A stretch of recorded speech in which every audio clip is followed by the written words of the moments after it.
All right, another weekend. Gorilla Blood Radio is back on the air. Daniel here, Scott there in New York City. Aaron's with us again, and he's still at work. He actually never left. He's been there the whole week. Yeah, pretty much. At least, Sean probably works at a hotel. Yeah, dude, in all honesty, it probably feels like he's been working since last weekend after the night he's had so far. He was telling us before we went on air here. You want to recount that for everybody out there listening? Oh my God! So I walked in at 9, and the new girl that works here, apparently she fell into the same trap that I did when she got here. But a lot of the rooms here at the hotel got switched around, and rooms that were supposed to go to some certain people ended up going to other people. Like last night, I booked a handicap accessible room for a gentleman. I got here, and that room was booked for someone else, so I had to accommodate them.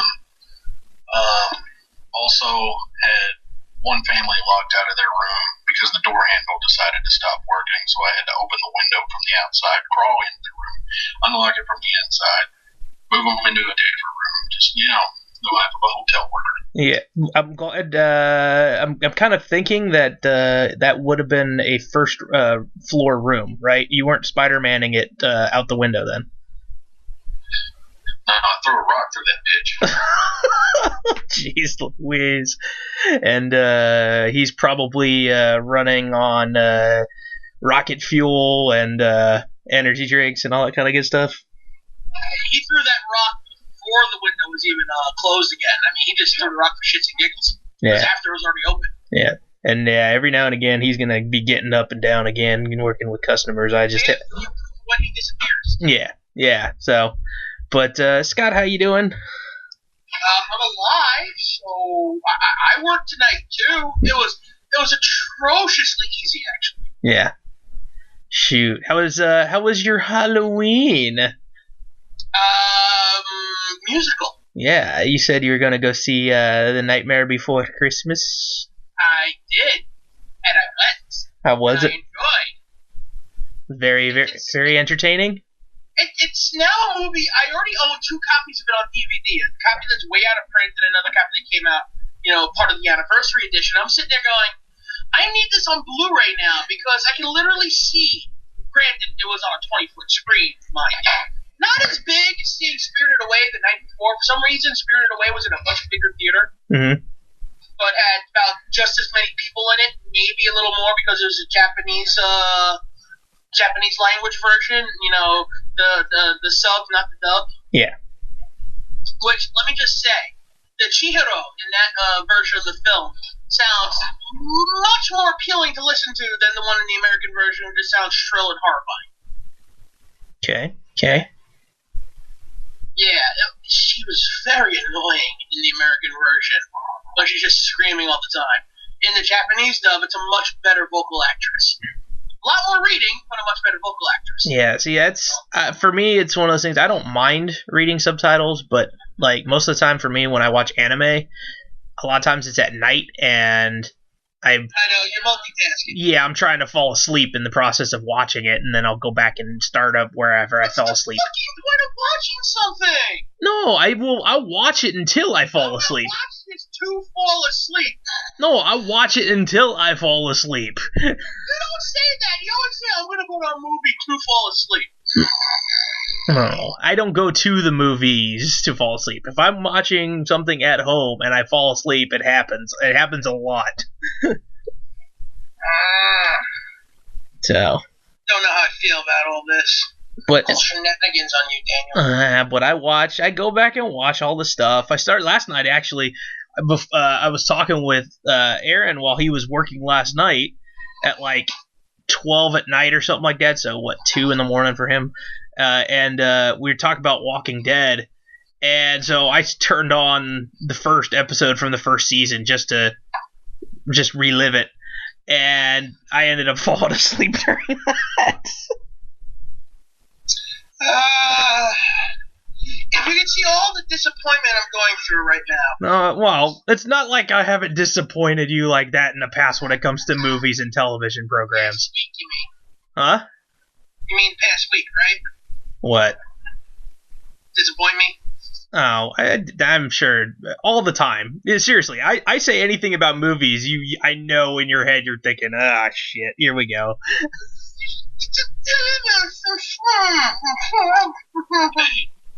If I can interject here, Daniel, did you finish Dr. No?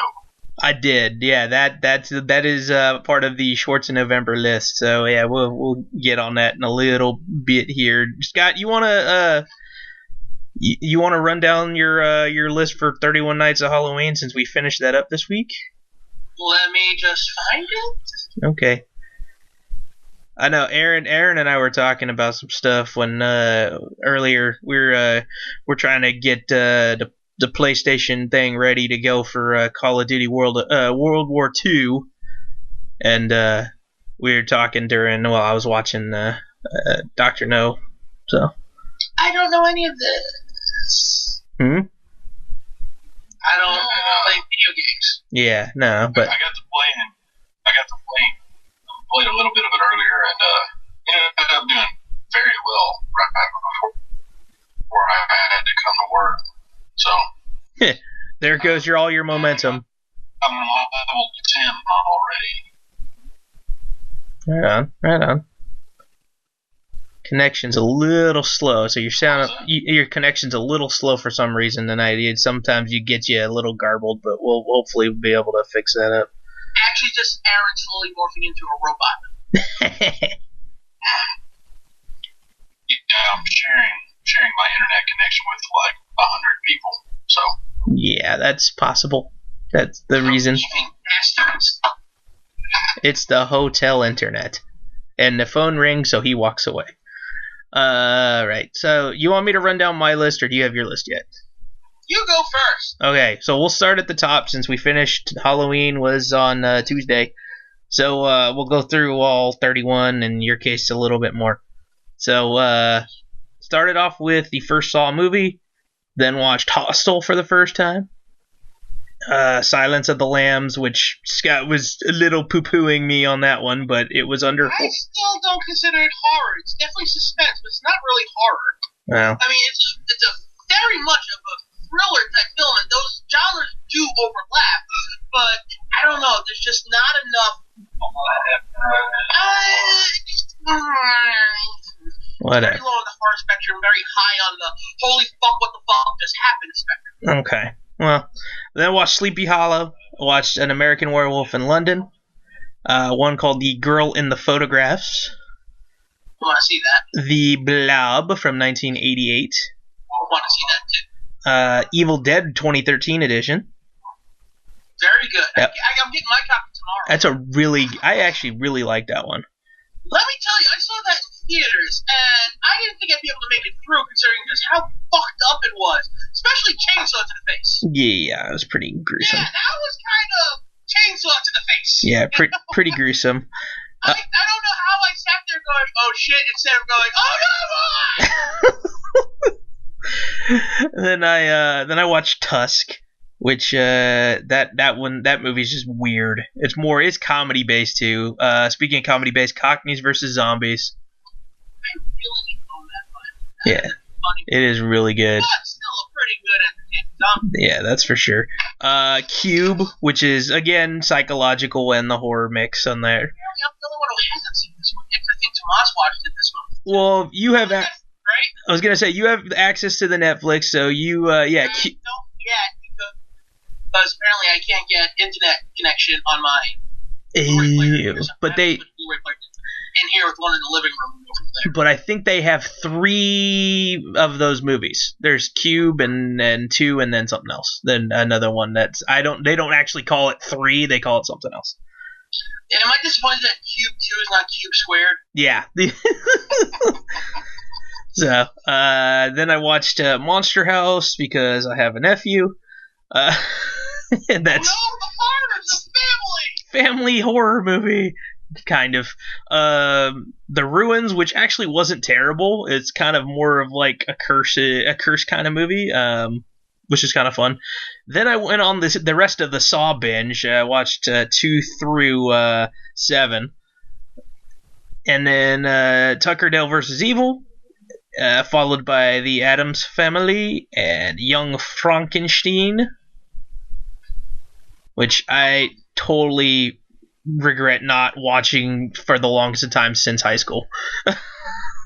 That movie's fucking hilarious. That's like I gotta watch like at least one Mel Brooks movie every 6 months. Mm. And it's either Spaceballs, Young Frankenstein, Blazing Saddles. Robin Hood Men in Tights, or Blazing Saddles. Nice. Blazing Saddles is such a good movie. Yeah.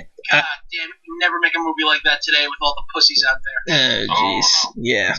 And no, I'm not saying because of all the PC. No, the pussies. Yeah. Because all of them are fucking pussies. You said something that upset me. I'm gonna go to my shit. I'm losing my job tonight. Yeah, as long as you don't have the volume up too loud. Well, dude, there's like 20 people in the lobby watching the football game. Oh, okay. That's fun. Does no one have TV in their fucking rooms? Yeah, but Community. it's a family environment. It's a motel. It's a hotel. Oh shit! I forgot. Continental breakfast, man. Woo! Alrighty. Dude, you have 2 floors. Hey, how about this? It's a hostel. Oh, jeez. He actually watched that sitting at work. Bactine, peroxide, stuff like that. Just keep yourself clean. Shoot. Then I got Jeepers Creepers in, which that movie's really freaking awesome. You should watch the second one too. It's a little more straightforward horror fare, but still a good film. I'll get to it. And I already have Jeepers Creepers 3 on my Amazon wish list. I got Cabin Fever. I'm sorry, you didn't mention that last week, actually. Yeah, I think I might have just glossed over it or something, or I might have accidentally skipped it. With good reason too. So, Cabin Fever. then I watched Zombie Games: The Knackery. That movie was absolutely god awful. It's like it was a reality TV show, Gotta Survive, and then they release zombies into the game. So I wonder if it's as bad as Heavy Mental. I don't know. Like that was really fucking bad. It's bad when Dave when I explained it to Dave of how much their budget was. He basically said that makes me want to watch it more, considering their budget was like $10. Yeah, well, I'm sure you understand by now. Many of us have problems on that forum. Yeah, exactly. Then I watched Teeth, which that is slightly scary to think about. And then I watched one called Condemned, not The Condemned, Condemned. It's some sort of virus going through all the people who are living in a condemned building in I think it's New York. I know what you're talking about. Yeah, and then I watched Jeepers Creepers 2. Oh, you did watch Jeepers Creepers 2? I did watch Jeepers Creepers 2, and I actually like that one better. It's a little more straightforward. Did you get like the little scene when he threw the little ninja throwing star made out of the bone from Justin Long's belly button? Yeah, I thought that was pretty funny, all the different things like that. Yeah, and I love the fact that it was just basically all around the bus. It was based around just that being in that one location. I thought that was kind of smart. Yeah, that was very cool. And then I watched Dead Before Dawn, which off the top of my head now, I'm trying to remember what the fuck that one was about, because apparently it wasn't good in my head. I've heard of that before, I think.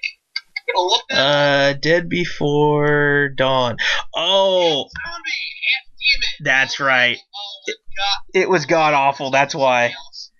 Yeah, it was basically like a college. They knock over an urn, and it opens up a curse on the entire town. And Christopher Lloyd is the grandpa or whatever uncle. I've been talking about wanting to see this for years now. This came out 5 years ago, apparently, and because of Christopher Lloyd.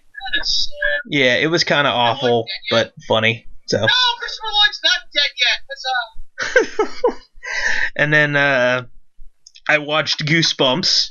Honestly, dude, Jack Black is freaking hilarious in that, and it's still a good little movie. And it plays on your all the stuff that you remember as a little kid from those books, and it's like, holy crap, all those things at one time. I'll tell you this, I never read one of them. Really?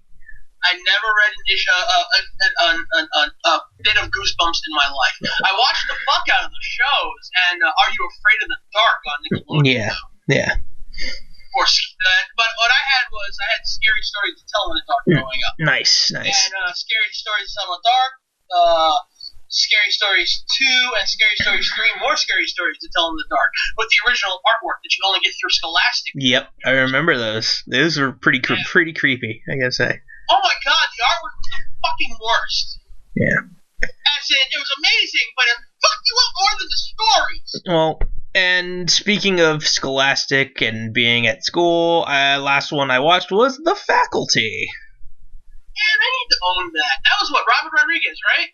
I don't know who directed it. Early Robert Rodriguez? Maybe, but it was Usher's in it, Josh Hartnett, what's her name? Oh my god, I'm blanking on her name. Jordana Brewster. Yeah, there's I just opened up the page. Yeah, you're. Selma Hayek was the nurse. Yeah, it is. Jansen was in it. Yeah, oh my god, dude, she's so hot. It's how much she's hot. Famke Janssen. I don't even know who that is. Jon Stewart lost an eye in it, didn't he? I think so. Famke Janssen is Phoenix in X-Men. She was the good Jean Grey. Yes. So, yeah, so that's... that Jean Grey. Yeah, so that's my list for 31 Nights of Halloween. Yay, I made it. It was Robert Rodriguez who directed. All right. A lot of his films I greatly enjoy. Seriously, you choose? Okay, you know what on IMDb they have like 4 films they're known for? Yeah. Alright, so Grindhouse, okay. Sin City, okay. Planet Terror, it's Grindhouse. Couldn't put like, you know, From Dusk Till Dawn. Once Upon a Time in Mexico. Are you fucking kidding me? Okay. That's not Desperado. You're fucking stupid. We're talking about Michelle Rodriguez. Oh, no. Robert Rodriguez. Michelle's in those movies because she's the one with the machine gun leg. No, she's in Machete and Machete Kills. The chick in Planet Terror. Oh, wait, no, Planet Terror is something different. That's Planet Terror is Rose McGowan. Yeah. That's where they got the big boils that pop. Yes. I saw actually Grindhouse on my birthday at midnight, and I didn't get out of the damn theater until like 3:30 in the morning. That movie reminds me of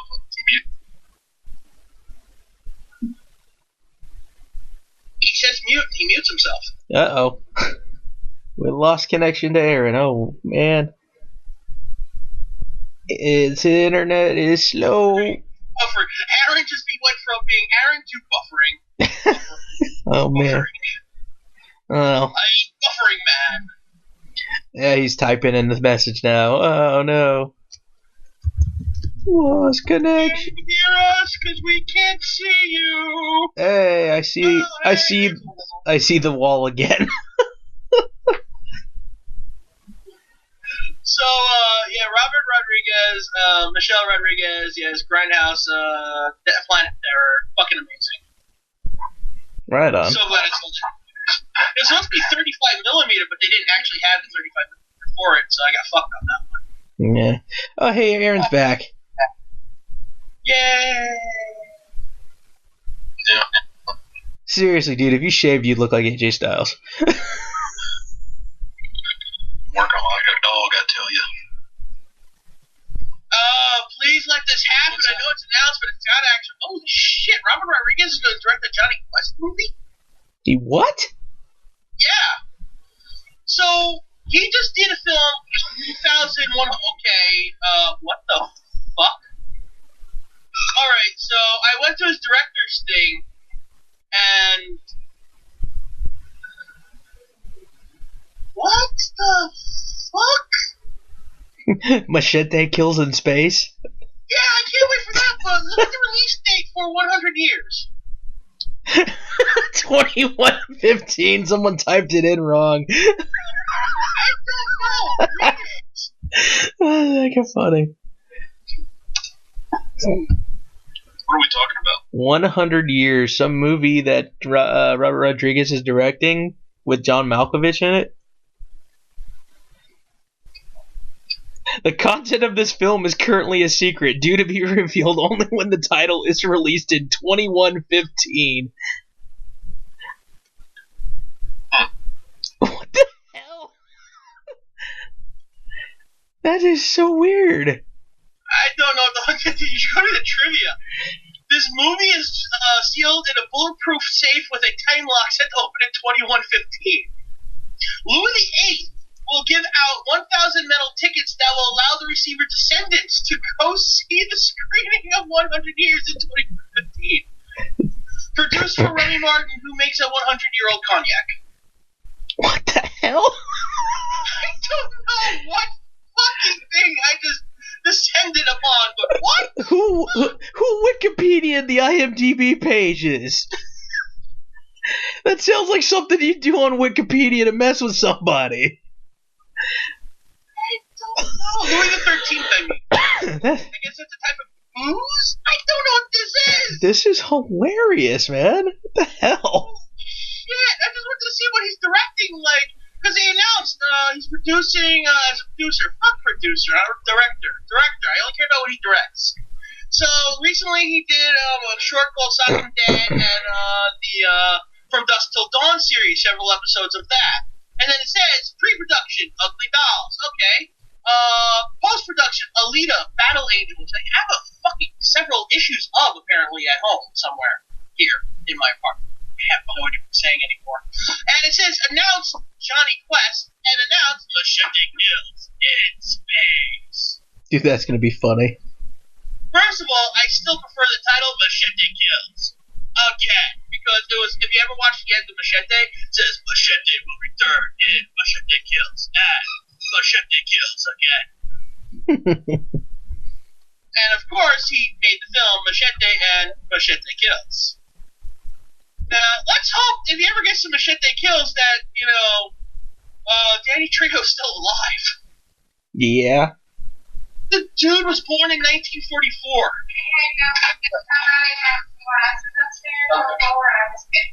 He's also apparently in he has 348 acting credits. Because he makes an appearance every now and again in like every Tarantino movie or something. Well, first of all, every Robert Rodriguez film. His own. And 99% of the time, he's named after a knife. Yeah. And, no, but seriously, dude, this dude just doesn't stop working. Like, I know he loves what he does, but take a break. Enjoy the fact that you're like 97,000 years old, man. Holy shit. Like, you can never sit there and be like, going through all his shit and you're like, I've seen this. The dude does voice acting, he does fucking movies, cartoons. Wow. Insane. Alright, well, you want to go through your list there for the 31 Nights of Halloween? Okay, so I kind of started off on a bullshit way of doing Evil Dead with Bruce Campbell commentary, because, I've seen the movie a few times. Okay. Just a second. Nice. Then I watched the first three Phantasm films, Phantasm, Phantasm 2, and Phantasm 3, Lord of the Dead. Entertaining films. The first one's a mindfuck like the... Ooh, excuse me. The first one is a mindfuck type film. The other ones are more straightforward horror films, but still pretty good. Then I watched Sleepy Hollow, a Peter Cushing film, Corruption, which has two versions, apparently. The American version, where he kills a woman in a bra, and the everywhere fucking else version, where he kills a topless woman. Because prudes. Yeah. Then a 1980s movie called Prison, which is very much a 1980s horror film set in a prison. Okay. 1977's The Hills Have Eyes, which was awesome. upon second viewing was much better than the first. Such a good movie. I liked that one I watched that last year for the first time. Yeah, when I watched it the first time, either last year or the year before, I wasn't that interested in it. it just didn't really click with me. This year, finally watching it, sitting there going, it was a much better film. Nice. Then I watched Castle Freak, which was freakishly slow. Slumber Party Massacre 1, 2, and 3. 1, good. 2, great. 3, burn the disc. Burn the disc. Shit, I can't. Slumber Party Massacre 2's on it. So I'm stuck keeping that one to keep the good one. Then I watched People Under the Stairs and a classic Die Monster Die, which has another name, which I'm too lazy to look up right now. A slightly found footage, documentary style, then straight up horror style, Behind the Mask, The Rise of Leslie Vernon. You know, a film crew follows this woman around, follows this person around who claims he's going to be like the next Jason Voorhees or Freddy Krueger, and it was all a plot to just get horror close to him so he could try and stab her, die, and shit like that. So, then I marathon Night, Dawn, Day, and Land of the Dead because why not? And then I took a few days off because I was tired. Don't blame Actually, I took a few days off after Behind the Mask, and I caught up by watching Night, Dawn, Day, and Land all in one day. And as I kept watching those films, my back got worse and worse as the day went on, and I actually had to miss the next day of work. Oh man, I couldn't walk. that ain't good. Yay, sick time. Can I sidebar real quick and Sure. say that I'm not paying attention because I've just noticed that there's a slight delay on my webcam and that I can see my own eyeballs moving. That's creepy. He's like having fun looking at the webcam and watching his eyes move. The heck? It's like a freaking one of those pictures you'd see in a haunted house. Yeah, it's like I like to think of Doom, the old video game Doom, where you can see him. He's just like. Uh-oh. Do we freeze again? Okay. Nope. Nope, we got you. More, And he's gone. more customers. This time on his own volition. He's up and down. Sounds like he's back. He's up and down all the time. I was out of space. He said, So I'm back from outer space. Yeah. right on. Hey, I So- knew someone would get that. So where are you at on your list now? What number was that I one? have no fucking clue. I got distracted by I'm watching my own eyeballs move. I think okay. We ended at Land of the Dead. I think so. Something like that. Then I took a break and watched The Craft, which I bought recently. That's, yeah. It's still a pretty entertaining film. And then I watched Sledgehammer, which had the worst slow-mo, shot on shitio. God, transitions were hard. Oh, fuck me, this was a bad movie. You know what the best part about this movie was? It came with a copy of Say Anything for some reason in it. That's odd. On DVD. So, fuck, hopefully that'll at least be entertaining. Not too sick again. Talk about the bad movies that you will watch. Yeah, I'm going to be making a list of those soon, of the bad movies I fucking own. Oh, God, why? Why do I do this? Yeah, I just want you to make a list of only bad movies that you watch. I hope in Arnold SchwarzeNovember you only watch bad movies so that we. Oh, no, I already watched the good ones, so I already fucked that up then. What's the good ones? Lethal Weapon. We'll get to that soon. I would have watched Lethal Weapon 3, but can I count half of it? I read what you posted earlier. Yeah, we'll get to it. That was I'm funny. just trying to mix everything up. I'm sorry. Yeah, You so. are succeeding. After Sledgehammer, which looked like it was shot on a baked potato. Beware the Blob, which looked really good in Blu-ray. Too bad it's a completely shitty movie. I gotta say, real quick, I don't know what it is coming from Aaron's feed, but it sounds like every now and again. Eyeballs. Well, it sounds like every now and again there's like somebody moves a chair and like it's squeaking along the floor, but it's like a quick screech, like, and it sounds like the sound effect from the shower scene in Psycho. Right. I don't know what it is. Weird shit that happened to me in my basement. Probably There's a sign. hearing the actual door. Oh, okay. Yay, for interrupting. So go ahead, Scott. So, weird thing happened towards the end of my shift today at work. Now, to go to do your business in the bathroom or, go to the break room, it's in the basement. And so is the RBO office, like the district office for my area. Okay. So, like, everyone just hangs out there, makes fun of people who work at my job, and then fucking leave. That's what it seems like it is. So, there's a sign that says, follow the yellow brick road to the RBO, and, a giant cutout of Glenda the Good Witch. Oh, geez. Now, Glenda apparently was stuck behind a red cart today. She was jammed up behind it pretty good, and then while I'm getting on the elevator, out of nowhere, the RBO sign falls out of the frame that it's in because the glass shatters on the floor. Oh, gosh. The frame's still hanging from the ceiling, but there's glass on the floor, and Glenda's just staring at me. Well, I'm trying to get in the elevator. I get off the elevator, I look around, and I'm like, just looking at the shit on the floor, shattered, glass everywhere. I'm like, shit, the ghost down here must be pissed right now.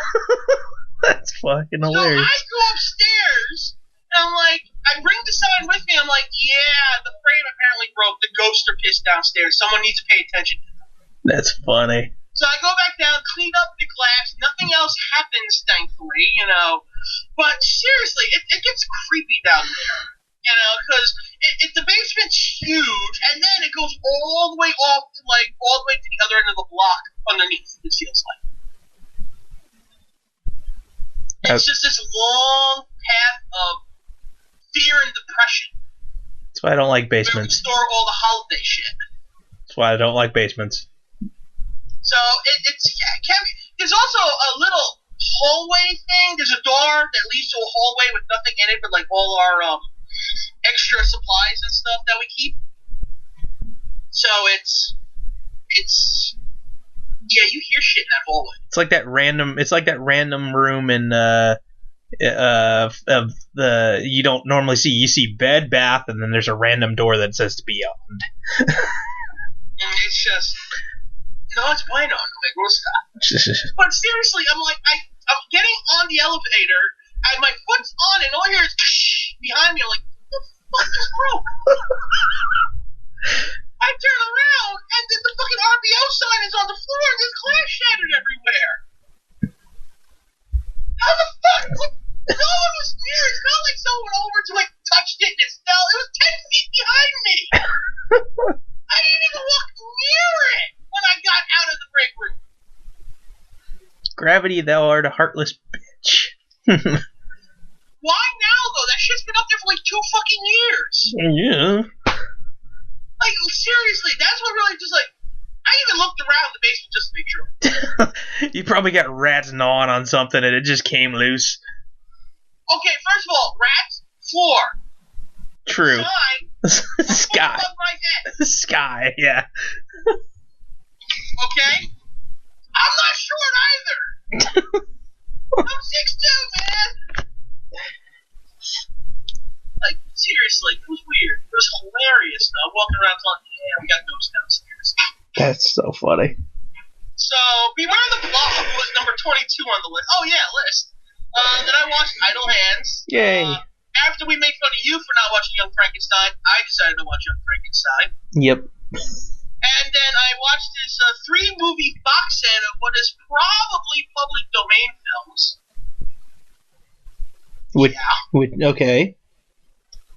The box set contained a movie called Creature, which is sort of like a bootleg alien film. Actually came out a year before Aliens. The people who actually did the special effects on Aliens did the special effects for this movie first.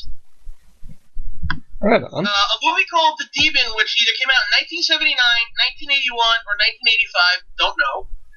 And, oh god, it was horrible. There's Bad, and then there's, Sledgehammer. Then there's this.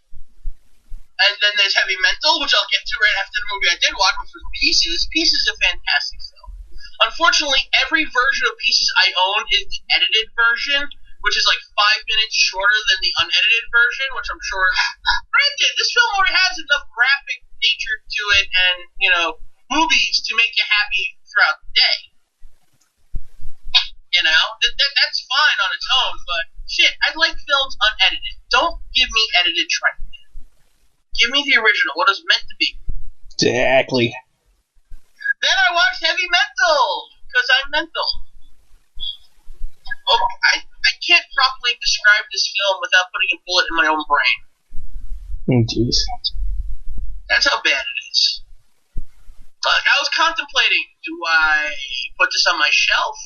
Do I put it in my pile of shit to get rid of? Do I use it for skeet shooting? Do I run it over with a big truck? I mean, what the fuck do I do with this thing? It's horrible. There's, like, no redeeming factor to it. None. Then I marathoned the Hatchet trilogy because I needed to wash that out of my brain. And I finally got to this, because I've been talking about it for the last 3 years, Gourmet Zombie Chef from Hell. Gourmet Zombie Chef from Hell. Mm-hmm. There's a dash between the E and M in gourmet, as in gore-may. Yeah. Zombie Chef from Hell. And, honestly, for a shot-on-video film with the worst acting ever, it was 100 times better than Sledgehammer and Heavy Mental put together. Nice. Yeah, it should be completely horrible, and yet it was damn entertaining. Not good, but damn entertaining. Then I watched American Mary, which I really enjoyed, from the Soska sisters. And, of course, being Halloween towards the end, I had to watch Halloween 3, Season of the Witch, and I got to watch The Nightmare Before Christmas in theaters, which was bloody amazing. Woohoo! That's fun. And you actually watched that on Halloween. Yep. Yeah. Awesome. With a coworker and her family. Nice. We literally found that, she's like, on Sunday, A Nightmare Before Christmas in theaters. What? The 28th through the 31st. November? No. Oh, shit. It's like, we already had to, it's like, well, we can't go now. Yeah. Because it's Sunday. And we can't go Monday because we're watching Spirited Away. So, Halloween it was! Yay. And then we went out and ate ramen and, sushi. What'd you do on Halloween, Aaron?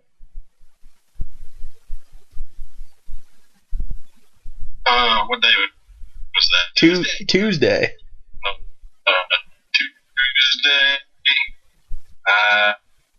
I think I was playing video game.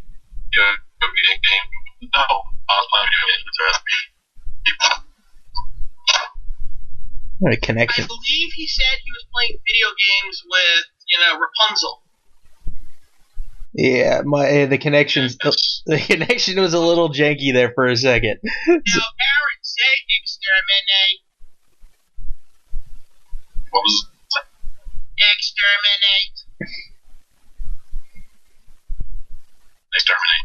Video games and chilling with Con. It didn't work! He was chilling with Con. Dude, his cat's awesome. His cat's not really an asshole, which is kind of rare for a cat.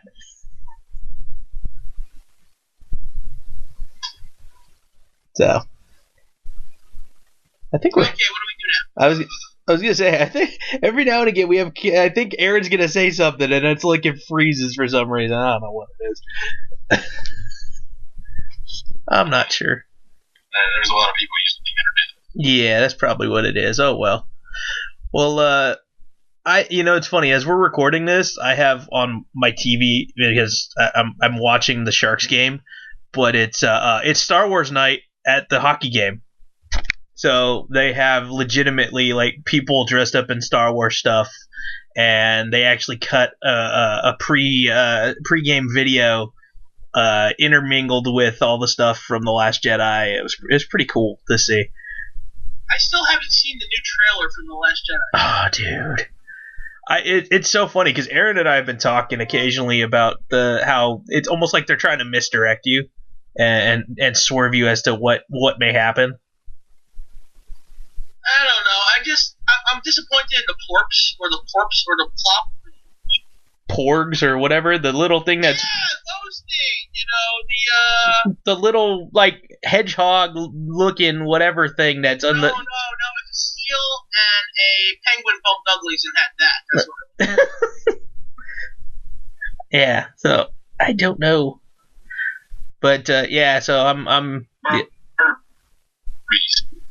yeah, what? I thought I heard mammaries. What? We have no idea what you said there, Aaron. I honestly thought you said mammaries. No, I said Furbies. A Furby. It's like it's a Furby. They still make those things. I know. It's wrong. Yeah, it's kind of sad. Shoot, man. Well, shit. Well, so we made it through the 31 nights of Halloween, and now we're into we're what 5 days if you're Scott, into now into the Arnold SchwarzeNovember. So we're watching all. I'm so glad I came up with that name. That dude, that's the most awesome freaking name, dude. I swear. But it's all action movies this month. So you want to start yours this time since we only have a few, or do you want me to go?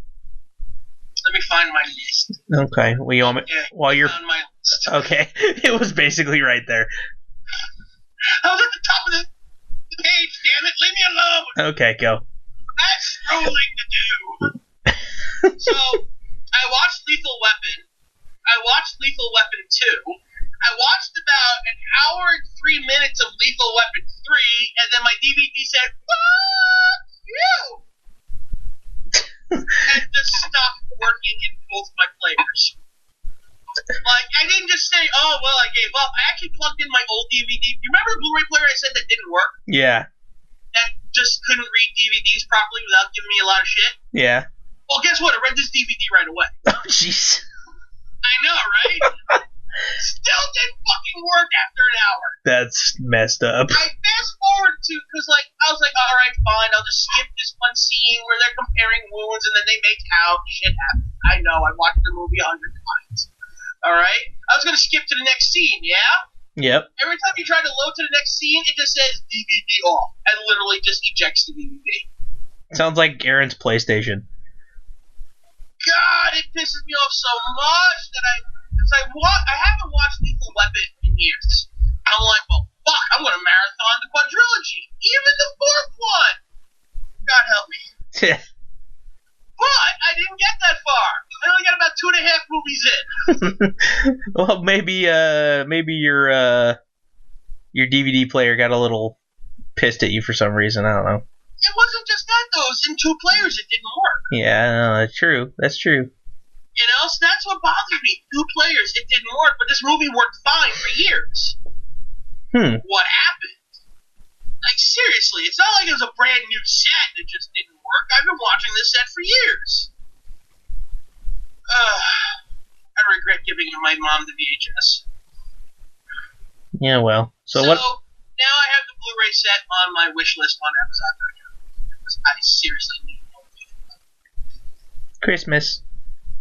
Yeah, and apparently I don't know how to spell wish, so I watched Death-ish 5, Face of Death. And Hidalgo from 2004. You know what the worst part is?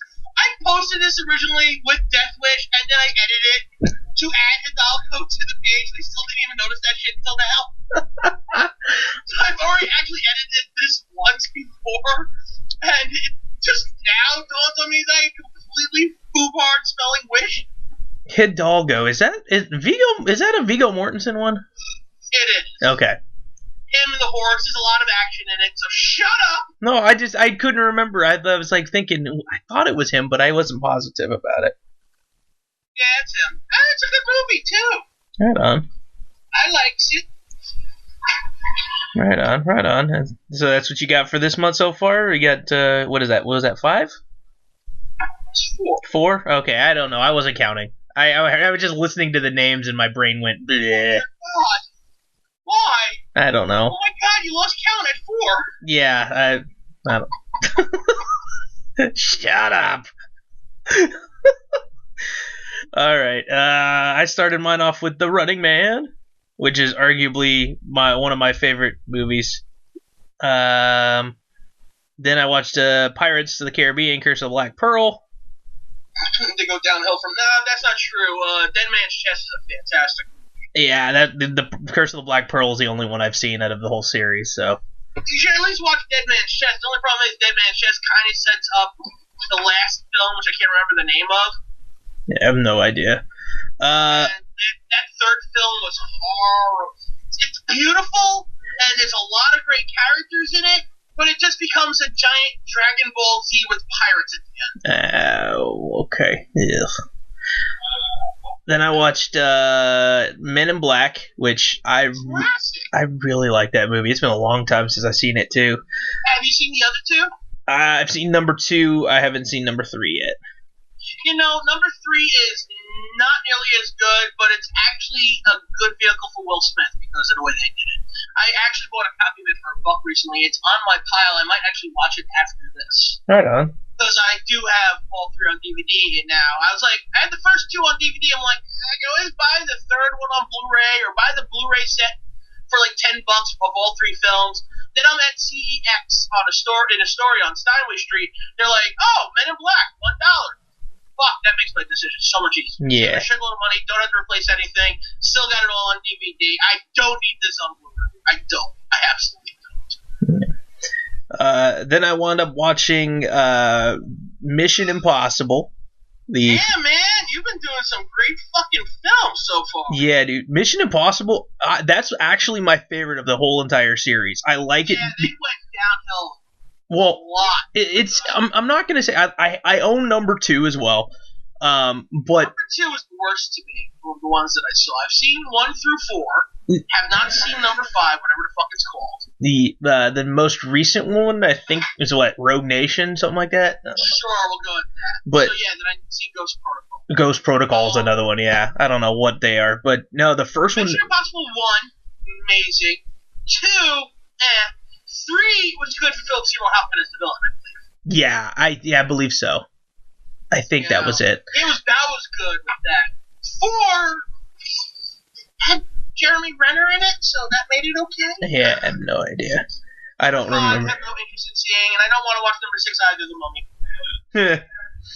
Yeah, no, Mission Impossible, the first one is my favorite, only because I like the fact that they went more psychological with a little bit of action thrown in. And once they went to the second one, it was more action, less psychological. Yeah, you just became an action vehicle for Tom Cruise. Yeah, it was a John Woo film and stuff like that, so you knew there was going to be fight scenes and explosions. So. Yeah, no, the first one definitely had the best storytelling and the best characters in the whole film.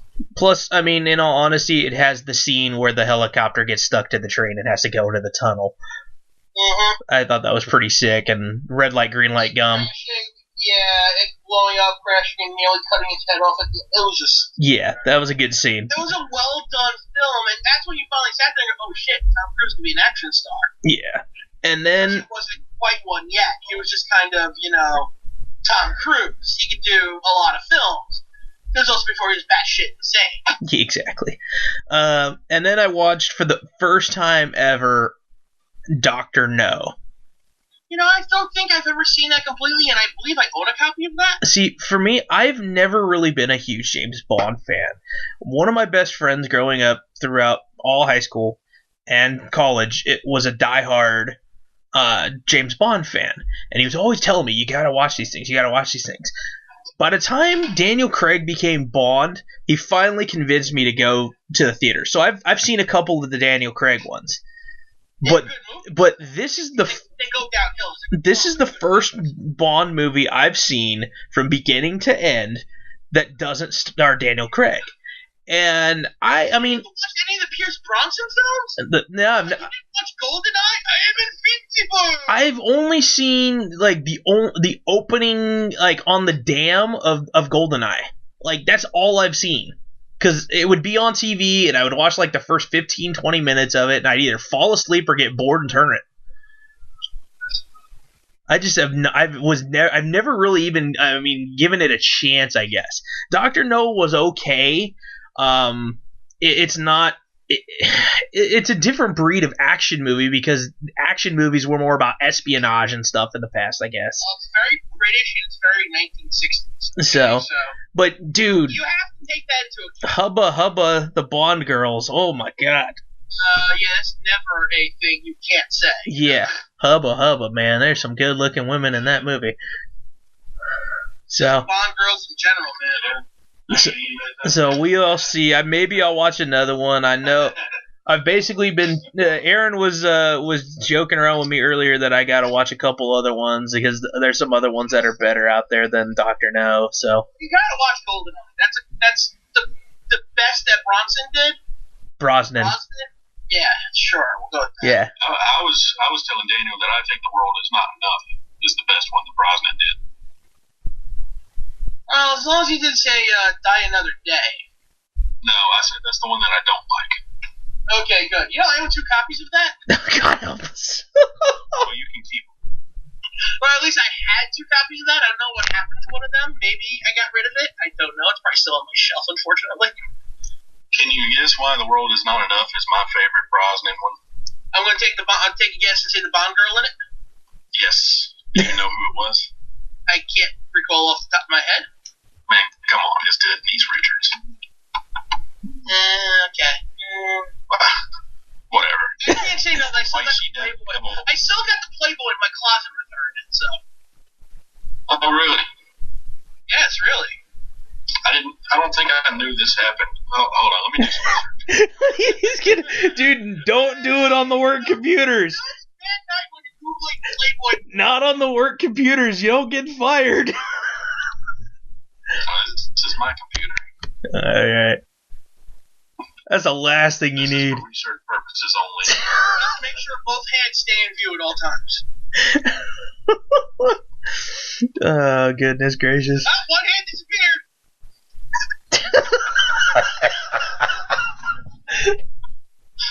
Let's see, come on. Oh, man, that's funny. Oh, man. So, yeah, SchwarzeNovember's off to a good start. I will probably give another Bond film a chance. I will admit I will give it a chance. I definitely think if you want to go with a more of the David Craig style, you want to go with the Pierce Brosnan films. Okay, what about the one that I watched, Dr. No is Connery. Which one? Because I know that there was how many Bonds were there? It was what, Dalton? I think there's 5 or 6. Dalton, Moore, Connery, Brosnan, Craig. Am I missing one somewhere in there? God, was it Woody Allen one? No, I don't think so. The original Casino Royale was a comedy. Oh no, Woody Allen was the villain in that, I think. Casino Royale wasn't made until Daniel Craig. No, there was one made in the 60s. No, there wasn't. Yeah, there was. I own it. No, there wasn't. Okay. Oh, it's one of those. I get it. Okay. No, there was. So there have been 7 Bond actors. Okay, from. God damn it, Vicky! You stole my costume idea. You're watching SmackDown, I presume. I put it on. I see him dressed as King the African Green. That's funny. No, there've been 7. Seriously, one day, watch it. I finally dress like him. I'll lose all the fucking weight. That's funny.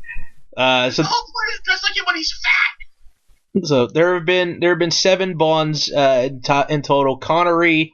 I'm sorry, I can't get over my Oh God, has Brother Love. It's just weird because his when you see Brother Love and he looks like he has a heart condition. He does. Kofi looks like he actually pulled his face off. That looks like all the muscle below Kofi's face. That's just wrong. That's wrong on so many levels. And I like how all this is kind of just like they race bend everything in this little scene right here. So this out Jimmy Hart played by Xavier Woods. Yeah. That's hilarious. Kofi with blonde hair is the wrongest thing ever. So the 7 Bonds were Connery, Niven, Lazenby, Moore, Dalton, Brosnan, and Craig. Yeah, how do we forget Lazenby? I don't know. Was Lazenby? Did he only do one, or did he do more than one? Let's see. James Bond filmography. So Niven did 1, Lazenby did 1, Moore did a few through 72 to 85. Wasn't Lazenby a drunk though? That's why they didn't go with him anymore? I don't know. He did, what did he do? He was On Her Majesty's Secret Service. He did 1. He did 1 film. Roger Moore did 7. Timothy Dalton did 2. Pierce Brosnan did 4. Daniel Craig, the current Bond, has done 4, and 1 that's in production apparently right now. I think that's the last one of his tenure. Yeah, and then they're going to do I think they're looking for a new Bond after him. Dude, Connery he did, 7? So, that's pretty good. Damn, that's fun. So yeah, there's been a crazy amount of Bond movies. It's insane. There's a lot of them. Yeah, they were talking about Idris Elba possibly being the new Bond. That'd be interesting. Has Idris Elba ever done anything wrong? No, and I want to see the Dark Tower. Well, I'm sure that'll be one of the few things he does wrong, actually. Why, you didn't like that one, or? I heard nothing but bad about it. Really? Yeah, unfortunately. But even that aside, he's done some great. Oh God, he was in Prometheus. He can do it all. Oh, jeez. I have no faith in Idris Elba anymore. Actually, that's a lie. I can't wait to see him as Heimdall tomorrow. I was gonna say, yeah, he's in Thor. Yes, and I will be seeing it in about 14 hours. Yeah, I want to go see it tomorrow if I can. I don't know if I will. I may have to go on Tuesday night when it's cheap. And, no school. Yeah, well, I technically have school, but I'd have to go after school, but yeah. Why do you have school? On Tuesday? Dude, it's election day. Oh, we don't get election day off. Oh, you poor bastard, you. Yeah, I don't know why. We don't get Tuesday off. We have the Veterans Day observation on Friday. Oh, we don't have Veterans Day this Friday. Do you have it on the Monday? Nope. Oh, that's weird. I don't know if it's because I'm working in a charter school this year, or I think it's all New York systems. They're not celebrating Veterans Day because it's on a Friday. It's on a Saturday. Yeah, interesting. Huh. So because of that, we get kind of a day off. That's stupid. Which many of us could really use already. Oh, that's not good. If we're already getting burned out, that's bad. Yeah. What are you upset about, Aaron? I can't even get my research to load on the computer. Just use your imagination. I'm sure you've done that before. Idris Elba. Oh yeah, that's right. He was a voice in Zootopia. Yep. That's funny. But we were in the middle of the conversation about Casino Royale, right? Yes. Casino Royale was never a Bond movie until Daniel Craig came along. It's an official Bond movie. It was made. There's James Bond in it. There's also Jimmy Bond. Yeah, it on IMDb from 1967. It says an early spy spoof aging Sir James Bond comes out of retirement to take on Smersh. But it's not official. Yeah, it's technically not a real Bond film, I guess. Oh. I guess. But we did count him. We did count the actor, David Niven, as somebody who has played James Bond.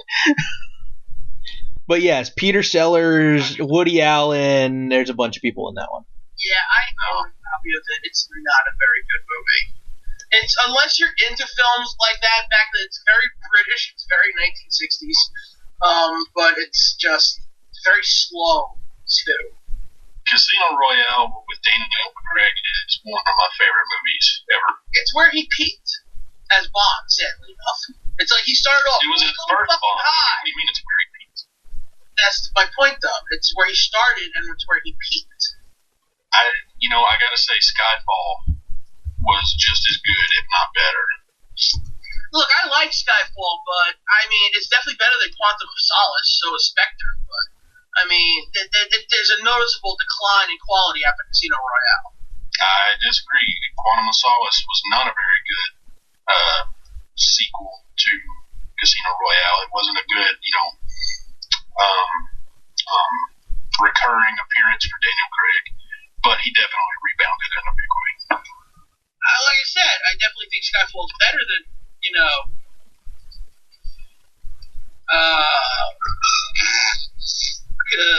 Quantum of Solace. I don't even like the name of that film. Dude, I didn't even realize till just now. Daniel Craig was in Lara Croft Tomb Raider.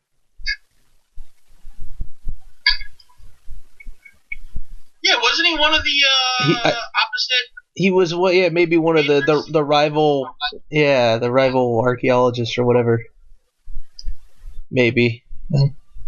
That's so weird. I totally didn't even. Was he also in Road to Perdition? I think so. Yeah, I'm going back right now. Yeah, Road to Perdition. He was. Love that movie. Have you guys seen that film? I have not. What is it? It's a great fucking movie. Road to Perdition. It's based off a comic book. It's about pretty much. You know what? I wouldn't be able to do it justice. Tom Hanks is in it. It's a very good movie with a decent adaptation. I suggest watching it. It's a very sad film at times too. Very violent because Tom Hanks plays a hitman who then has to go on a run with this kid and then gets revenge on his former boss and then.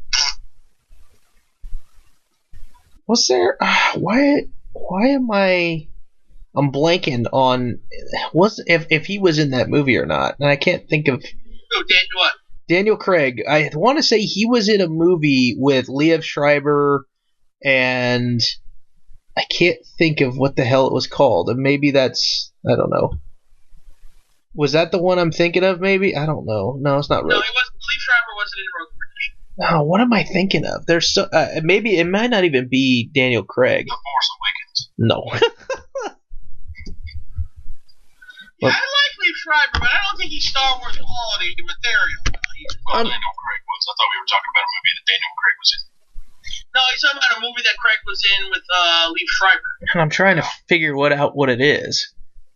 And it was like a. It's not an awesome cameo though. It was like a Oh. Liev Schreiber was in The Force Awakens. No, Daniel Craig was. What? The Stormtrooper. He was the one that was tricked out of the room and unlocked Rey's handcuffs. I did not even know that. Yeah. Yeah. Go back and watch it, and I guarantee you can hear his voice. Oh, the movie was called Defiance. The Daniel Craig and Liev Schreiber. It's basically Jewish brothers in Nazi-occupied Eastern Europe trying to escape and fight back. You said Funaki was a Nazi? What the heck? So would that just mean his name is not Funazzi? Jeez Louise. Good. Good. Dude, that would be a really bad D movie. Right Seriously. Talk to Tomas and see if he's got friends who will make that movie. Fuck, man. I see that movie's already made. Really? You gotta check that out now. Hold on. Yeah, we gotta Google that term. Nazi.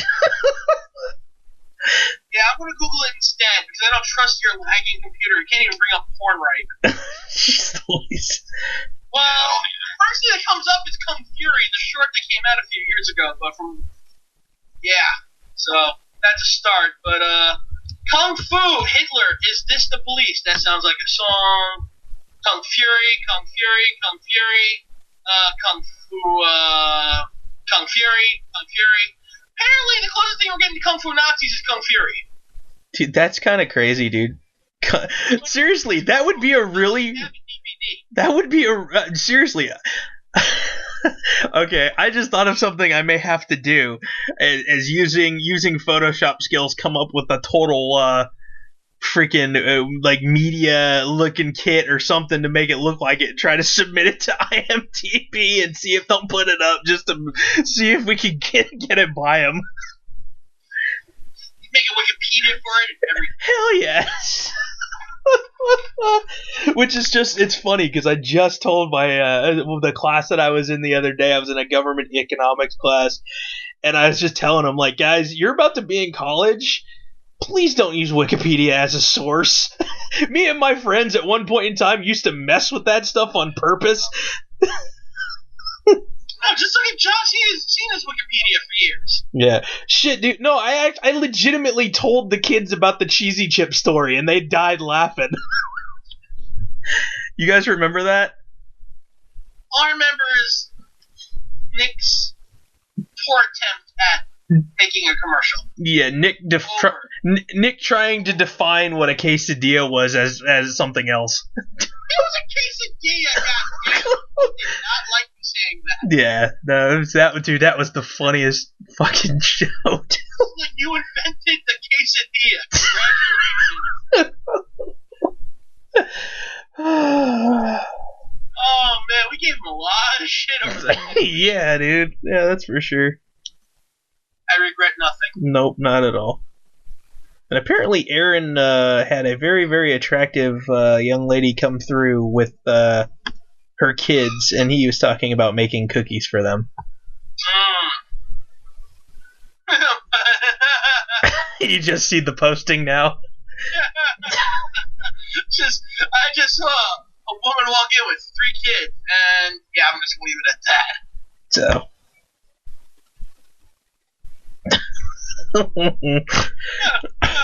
So, yeah, that's funny, man. Oh, I'm so excited to go see Thor. I never thought I'd be excited to go see a Thor movie. You know, the first one I really enjoyed. The second one was okay. It's just still very dark. It's like, these don't fit with the current crop of movies that come with this universe. Yeah, this one I hear... I mean, Marvel has really established that they are the comedy side of comic book movies, and I get why people don't like it. I can understand. I'm not going to complain because you're a DC guy and you don't like what Marvel does with their films. You know, hell, look, I hate 3/4 of the DC movies that came out so far of the new series. So, I mean, they're really bad, but what can I say? I get it, but yeah, the Thor films just felt out of place. The first one worked because Thor was, grounded and had to deal with earthly things. But after that, the Dark World was just dark. Unnecessarily so. Yeah, and I think... This being a little more lighthearted and being more entertaining, I'm looking forward to this, man. I've been waiting for this for a while. And isn't this one... this one is... directed by is it the same guy who did the Guardians? Is it Gunn who did it? No, I don't think so. Go look it up. Let's see. I'm looking right now. Director Taika Waititi. I don't know who that is. Huh. Interesting. But it does. I mean, it's very bright colors. It seems like it has a little bit more comedy in it. Like that first trailer when they reveal Thor's going to be fighting Hulk and the whole, I know him from work. I know, just like, I remember, the worst part is, we watched it in Spanish the first time at work, because that's the one we found. So we were just like, oh, this is pretty. And we just see him go, like, in Spanish. And I'm just like, what the fuck is going on? Yeah. So. I was like, now we had to find it in English, and it was just as funny. Well, and you can see the subtle change with Thor and Loki. going into when you've had the other ones like the Avengers and stuff, because even that, like, it had some funny parts because again, Loki going on his diatribe and Hulk grabbing him and just slamming him back and forth. I mean, it kind of, yeah, puny god. You're welcome, people. I'm choking to death for that noise. You okay? No. All right, moving on. I can't breathe. So, but yeah, no, I'm looking forward to this one. I'm shocked. Like I said, a lot of times with these movies, the ones I end up liking the most are the ones I know the least about.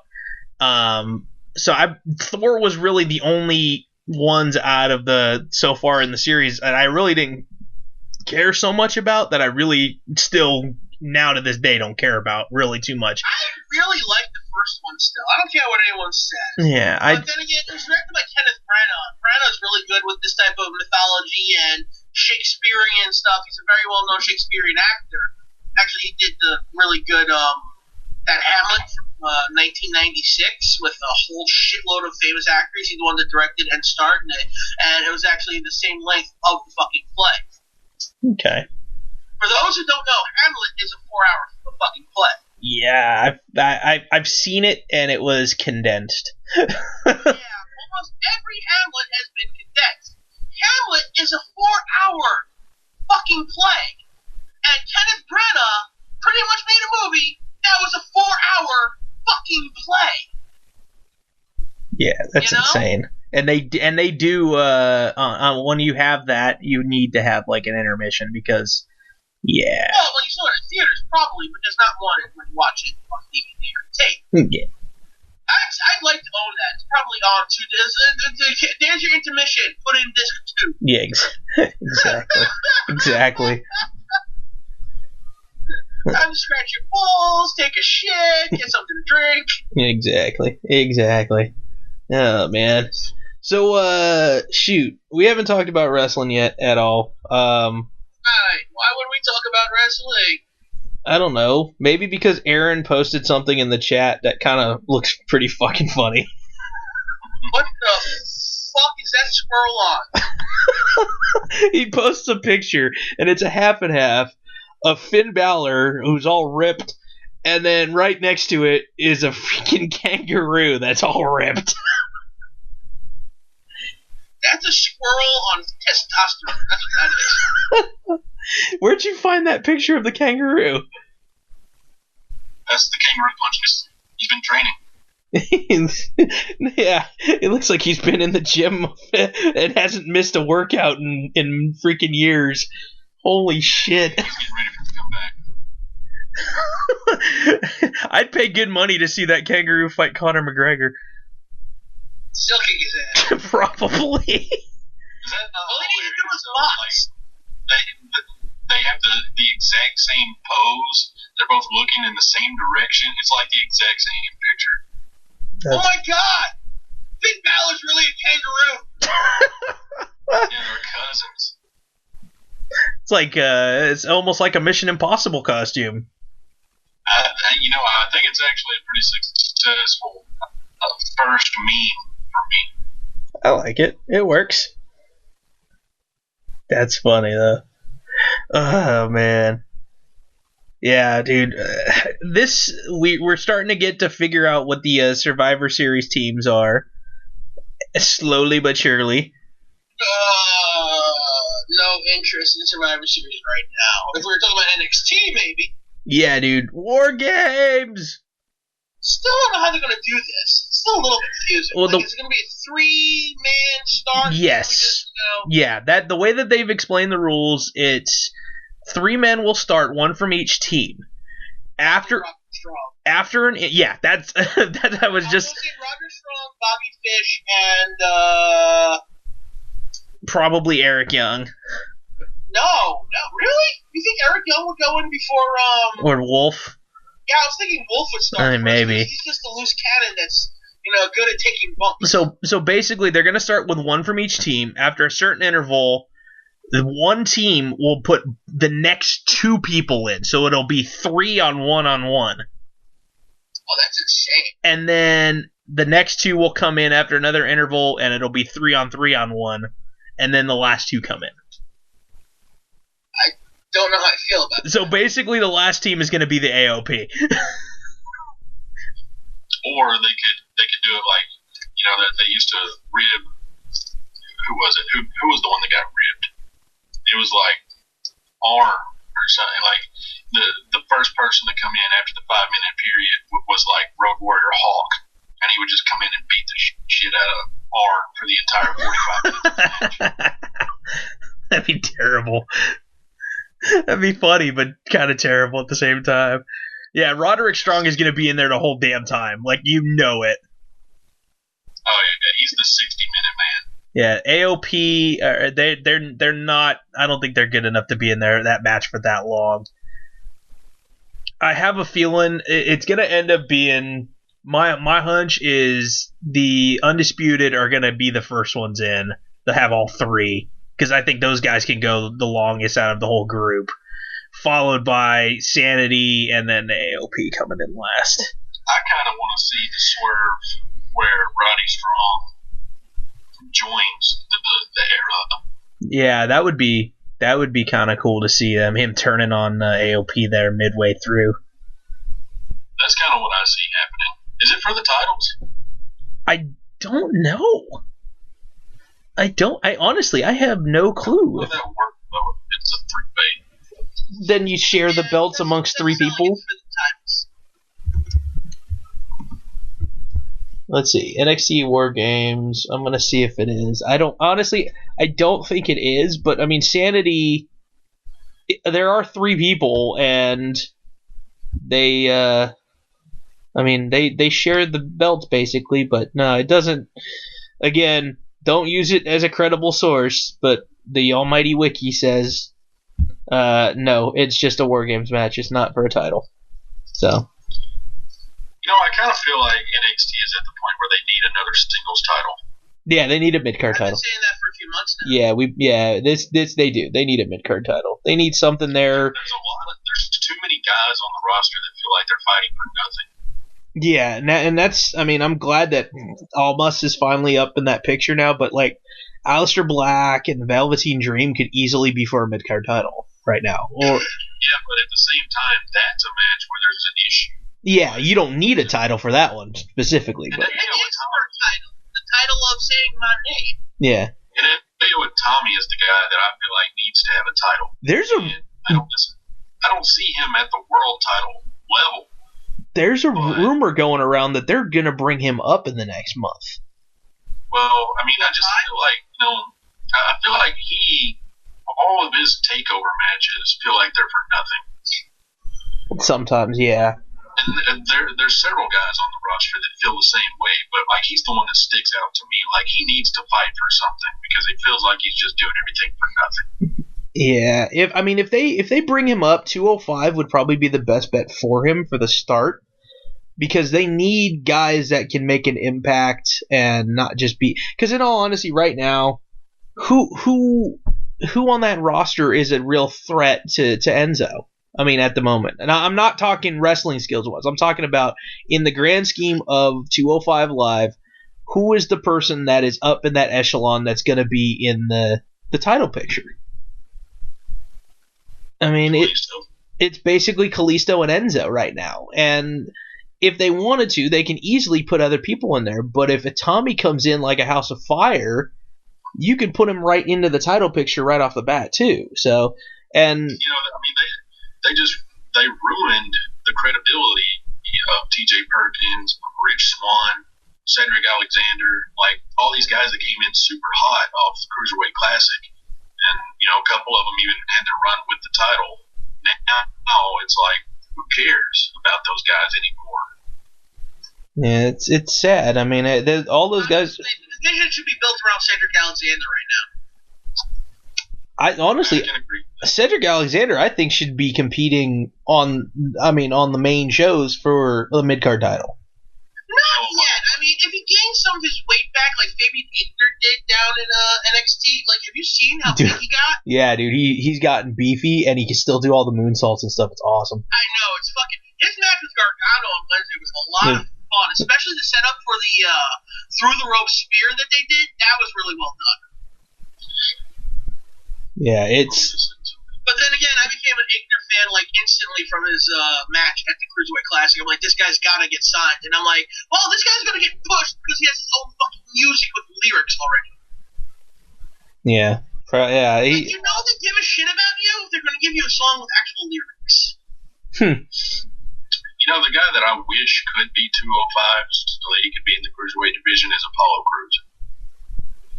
Yeah, he's just floundering, man, and I feel bad because he had so much hype behind him coming in as UA Nation and all that jazz, man, and it's just he's just floundering on the main roster now. Yeah, it's pretty ridiculous because he's one of my favorite guys on the entire roster. Dude, he's entertaining as hell in the ring, and he's got charisma to boot, but he can't talk.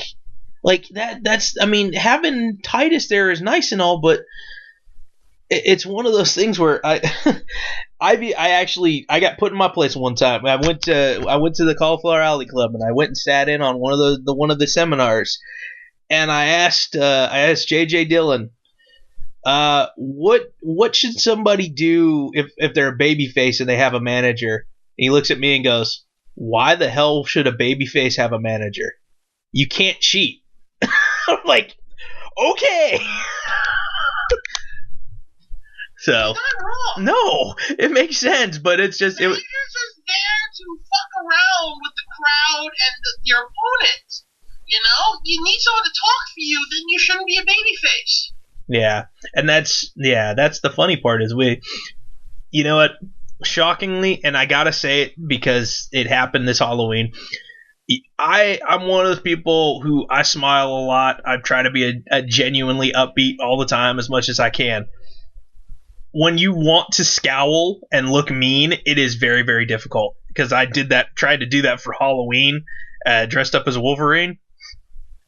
It is very, very difficult to scowl constantly, like try to be cognizant of your facial features. So now I understand why he smiles so damn much. So. And he can't get over the smiling, but whatever. Aaron, you look bored. I always felt like Apollo Crews just looks like Kevin Hart. I love it. I didn't think about that till now, and I'm never going to be able to see it again any other way. Yeah, I mean, from the first time I saw him on NXT when he debuted, that's all I can see.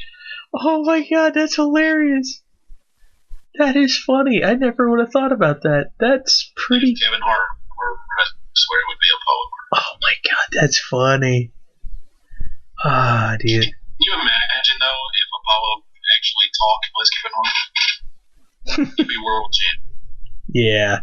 God damn, that's. Oh man. Yeah, I would like to see him do more, but yeah, for some reason it's just he can't. He's just not getting over. He's not getting over with the crowd. I mean. He's a talented wrestler as hell, but yeah, just I don't know. Well, what happens when you have no, character outside of look at me, I'm smiling, I'm happy to be here.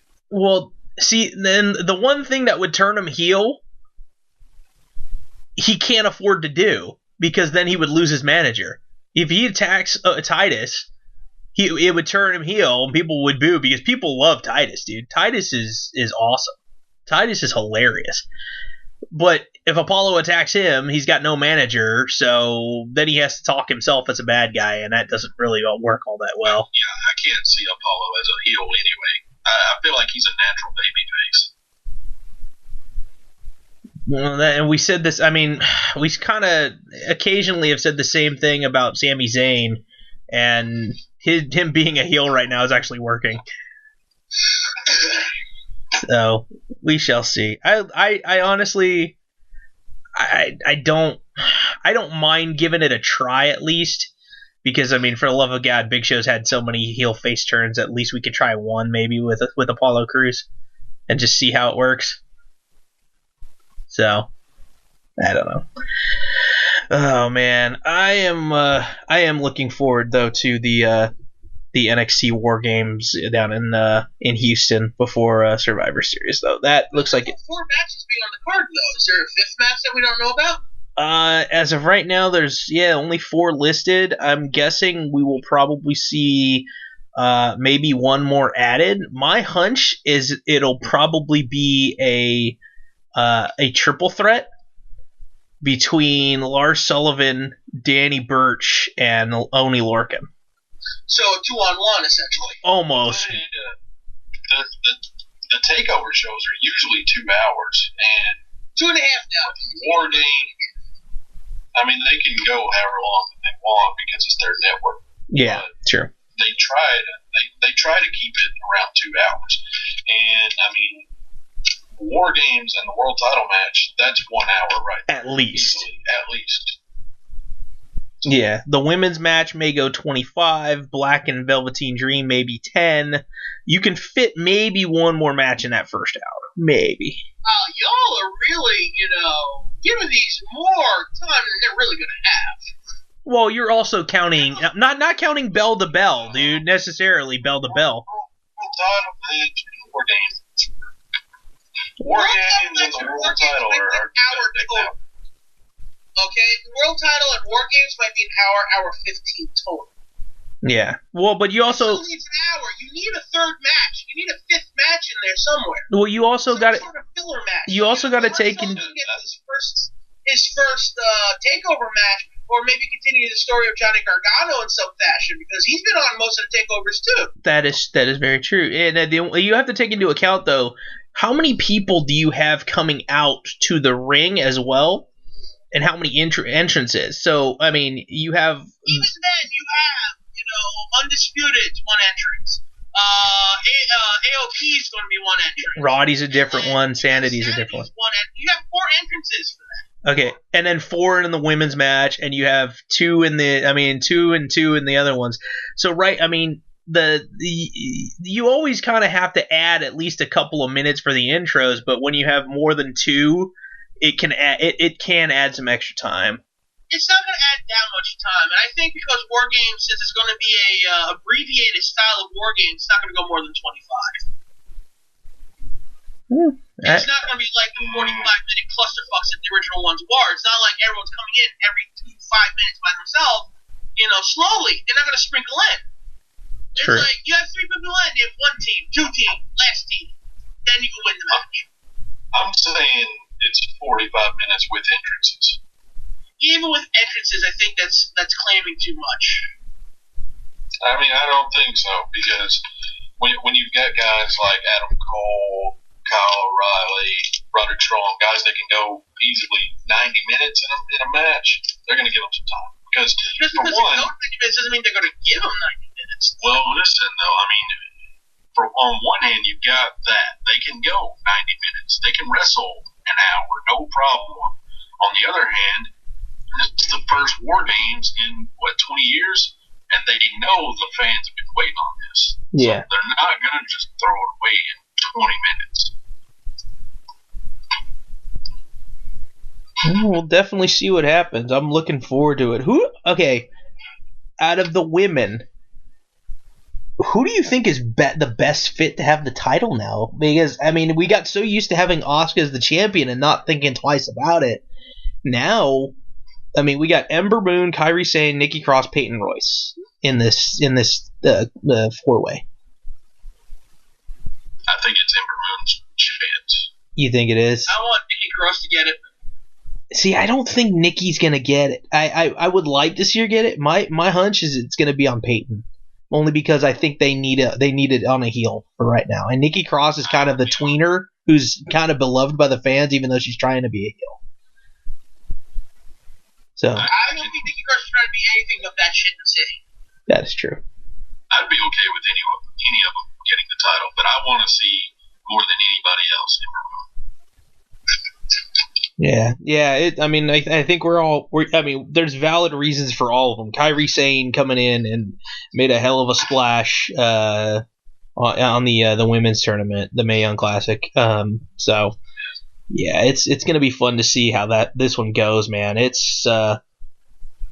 looks awesome. That match is gonna be so much fun. So, holy shit, man. Oh, man. And Aaron has to walk away for work.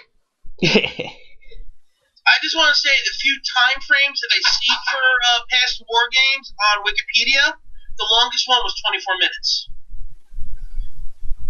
Really? Yeah. Now, one of the shorter ones is only 1638. Interesting. That seems... It seems... Right. Huh. Trust me, I've watched every war game. I have the Blu-ray. Well... None of them were ever that long. No, so then, I mean, us estimating an hour for the two main events, basically. I mean, the title match. That's what I'm saying. The main events will be an hour 15. You still need. Yeah, we still need maybe. I still think you need a 10-minute match to open the show. You need something to give people a taste. Because you don't want to open with Black and Velveteen Dream, because I honestly think that has potential to steal the show. Yeah, that's why I'm thinking maybe if you do something with. Then again, they did start, Brooklyn with Gargano and Almas. And Almas, and that stole the fucking show. Yeah, that match. What do I know? That match was awesome. I gotta say, that match was pretty freaking awesome. But yeah, no, I think Sullivan deserves a shot, man. Like, seriously, he really does. He's been doing a hell of a job, even on the house shows, dude. I went and seen the NXT house show here in San Jose, and I got to see the Oney Lorcan Lars Sullivan match before they did it on TV, and Oney Lorcan can take an ass whooping like nobody's business. Oney Lorcan. I think the way he's going to get up to the main roster, if he ever does, is by teaming with Danny Burch. Yeah, and team with Lars Sullivan. Let's make a new version of the Baldies. Yeah, that'd be fun. I want Lars Sullivan to get his ass handed to him. Still win, but get his ass handed to him and realize, these guys can kick ass. I like them. They're my friends now. Yeah, exactly. And two of them just scared shitless around him. I don't want to be here. That's funny. He frightens me. That's pretty good. Yeah, so we'll see. I mean, maybe we get an impromptu on the pre-show. We get an impromptu attack backstage on Gargano by a returning Ciampa or something, and then they add the match. I'm wondering, when does Ciampa come back? I was wondering if that could be the show too. That would be fun. But you know, even better? No. Ciampa, what's his name? Gargano's wrestling someone in that. Maybe Fabian Aichner again. Ciampa lost in the match. Ciampa. I'm gonna look to see what the Ciampa injury is. Oh, that's crazy. If that's the case, holy shit. That's not cool. So he had ACL surgery. Yeah. So one thing I'm seeing, PW Insider, he may be out until March. Fuck. That sucks. So that ain't happening. Well, maybe you can have a return just in time to debut at WrestleMania for, I don't know, some sort of Cruiserweight challenge? Maybe. Because I think you'd be great in the Cruiserweight division. Yeah. I'm trying to think. I'm going to look up the current NXT roster and see. Because, yeah, dude, I want to see. Hey, so slight change of subject. Sure.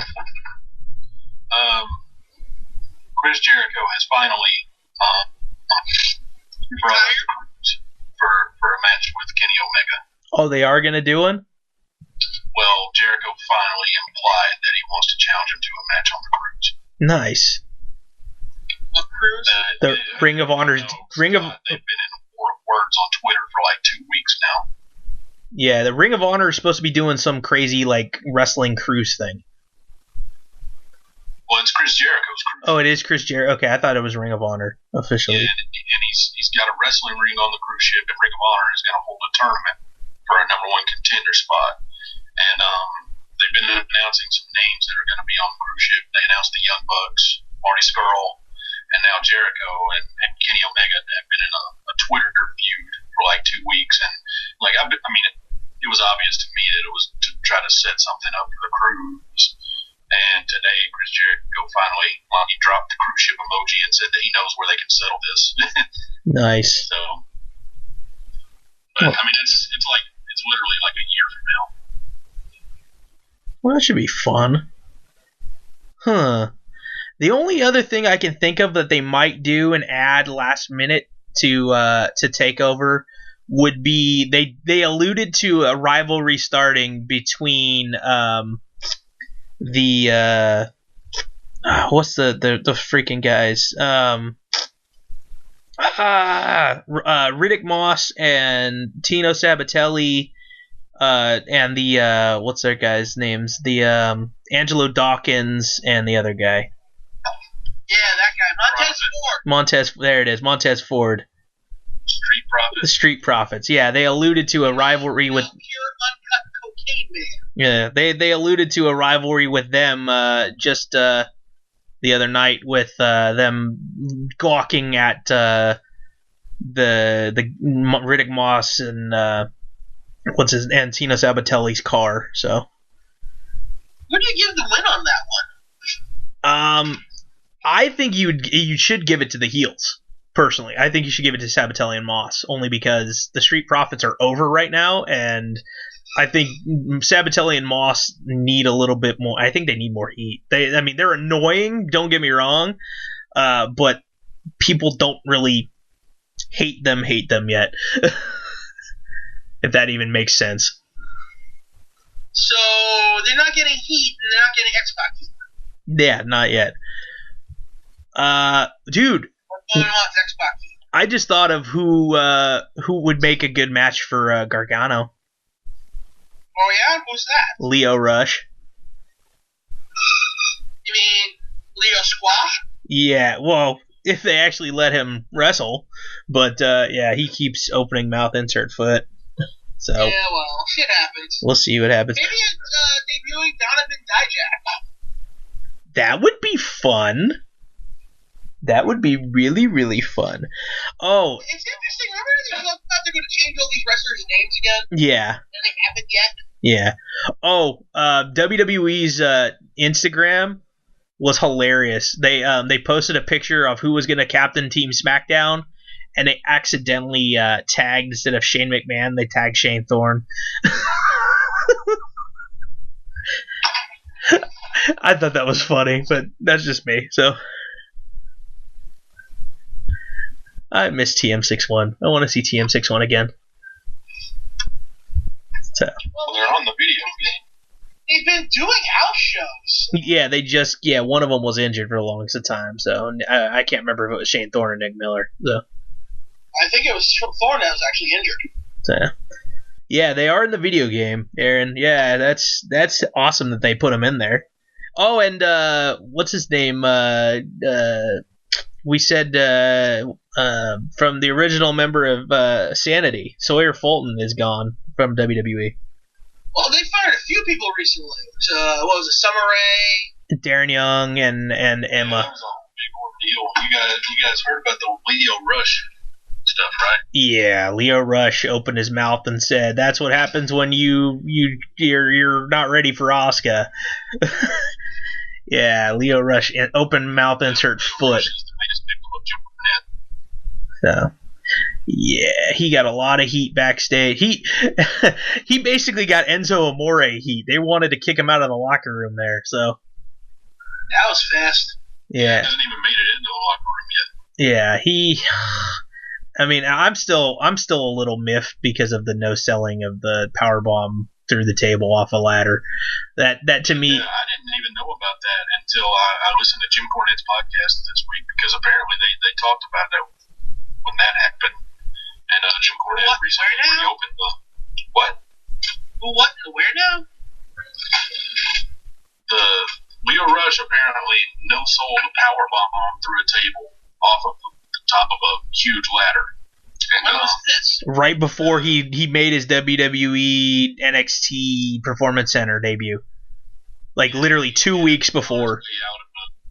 He did it on his way out of like CZW or something. And Cornette shot on him back then. And all of this stuff with Emma happened this week, and Cornette reopened it on his podcast and just obliterated him verbally. What did Cornball say? A lot of things that I can't repeat right now. Because he's at work. Basically that he's a disgrace to the business, and doesn't deserve to be alive. I mean, the typical Jim Cornette stuff. Yeah. Anybody who disrespects wrestling doesn't deserve to live in Jim Cornette's mind. Well, Jim Cornette's a fucktard. Yeah. Well, I'll tell you what. He got a restraining order from Vince Russo and sells. I was about to say he got a restraining order from us and be like, good. No, I don't know if you knew this, Scott, but Vince Russo served him a restraining order, and he makes copies of the actual restraining order and sells them on his website. I think that's kind of awesome. I think it's genius. Hilarious. And all proceeds go to charity, too. So that's even better. I'll give Corny credit on that one, okay? Oh, hey, speaking of Vince Russo, since you mentioned his name, did you hear about the match coming up for Monday night between Elias and Jason Jordan? No. A guitar on a pole match. Oh, And then, they're going all out for the 25th anniversary of Raw, bringing back a writer for one night only. Sure sounds like it. Oh man, that's gonna be fun to see. I can't believe they're doing it partially in the Manhattan Center too. That's gonna be. And I heard a rumor that Viagra is gonna be stuffed inside of the guitar. Oh god. Now all we need is Judy Bagwell on a forklift. Yeah. All fire engines in one. Oh gosh. Just as long as we don't get. Question. Yes. When they break the guitar over the other guy's head, it's going to explode with candy like a pinata? Yeah. We get Oklahoma to do the call. Pinata! Pinata! So, okay, let's make a list of all the Vince Russo creations and put them all into one match. So And one of them was not a New Jack on a pole match, the motherfucker. I emailed him about that too. we've got, seriously, I want to do this real quick. Yeah, but seriously. We've got the King of the Mountain match. So, seriously, let's do this real quick. Okay. We've got that much time. We've got the King of the Mountain match. So, Elias or Jason Jordan have to hang the guitar on the pole. Before they can use it. And then they have to pin one another so that they become eligible to rescue Judy Bagwell from the forklift. And then after they pin one another, the casket falls down from the ceiling for the last rights match. God help us. And then the only way to Getting win it on fire at this point. after the casket comes down, you have to stuff your opponent inside the casket, and then once you close the lid, the triple cage from Ready to Rumble lowers, and you have to climb to the top to retrieve the contract saying you win the match. Oh. Now, at any point, will the cage be electrified like in TNA, and will the lights go out when you get electrified by it? That can be arranged. Just can we please make sure that the switch is screwed on tight enough so it doesn't fall off the wall automatically like in the old WCW one, where Attila the Butcher should have been dead like way sooner. I'm in my head right now. I'm trying to do the math so that I can come up with a name for this match. Clusterfuck. On a pole? The Triple Cage Last Rights King of the Mountain Judy Bagwell on a pole match. That's freaking insane. And it's still shorter than the Kevin Nash Open Invitational X Division Battle Royal. Oh God. Where the winner gets a bowling trophy. The winner also probably gets a free coupon for knee surgery. Yeah, and a short-lived run as Austin Starr. Oh man, that's great. Well, that's awesome fantasy booking. I love it. Every week we should book another Vince Russo match. Oh man, that's great. That's some good stuff. Holy hell. No, it's not. No, it's god awful stuff, but it's still the fuck out of that match. it's still funny. It's still funny as hell. I would too. Oh man, that's I awesome. definitely would. I can actually hear Vince Russo in my head explaining the rules to Vince McMahon. Bro, first, you gotta pin each other so you can hang the guitar. As soon as Vince heard that, he'd be like, "Get the fuck out!" No, I'm hearing the entire dialogue back and forth. As soon as Vince Russo says that, Vince McMahon cuts him off. It's like, well, pal, if he pins him, doesn't that mean he wins? Yeah, exactly. Screw your logic. Yeah. You can't. Was it a Vince Russo one that was the reverse battle royal where everybody fights on the outside to try to get into the damn ring? See, I think there's merit to that in some fashion where a battle royal should start in the ring. Everyone's outside the ring, and they get into the ring to beat the fuck out of each other to get out of the ring. You don't have to actually throw yourself into the ring. It's dumb as fuck the way he did it, but there are some merits to the way he started it. Yeah. Okay? Yeah, and you got to remember if also too, if we're doing a King of the Mountain type thing, we have to have a penalty box somewhere. So the penalty box could be Judy Bagwell on a pole. So what, do you sit in her lap? So, no, I'm thinking, like, if you get pinned, and then he becomes eligible to hang the guitar, the other guy Judy Bagwell has to go up on the forklift. Yeah, it has to be raised on the forklift. This is the weirdest fucking conversation ever. If you think this is the weirdest conversation ever, we need to have more conversations. Well, maybe they do away with the concept of the forklift for Judy Bagwell, and instead you have to take over Judy Bagwell's mother roles and shave Buff Bagwell's back for 2 minutes.